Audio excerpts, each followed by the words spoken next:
Question 30. We have a wheel and axle system shown here, and the question is, which of the following expresses static equilibrium?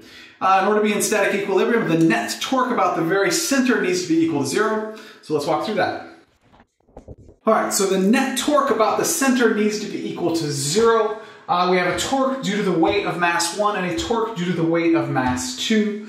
Using our handy tool, the right-hand rule, we can see that the torque due to weight 1, if we go from the axis of rotation along the lever arm, curl our fingers in the direction of the force of weight 1, we get that the torque is out of the board, which is positive. We do the same thing with our right-hand rule for the torque due to weight 2. If we start at the axis of rotation, point our fingers along the lever arm, curl our fingers in the direction of the force of weight 2, the thumb points into the board, which is negative.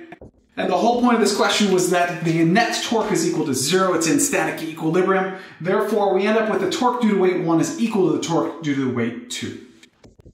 So now we can just substitute in the equation for torque, which is the lever arm times the force times the sine of the angle between the lever arm and the force.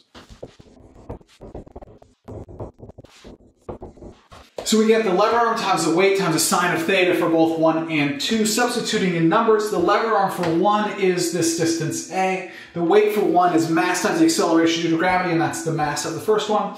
Notice that's actually the sine of 90 degrees for both of these, so they both are just 1 for the sine of the angles.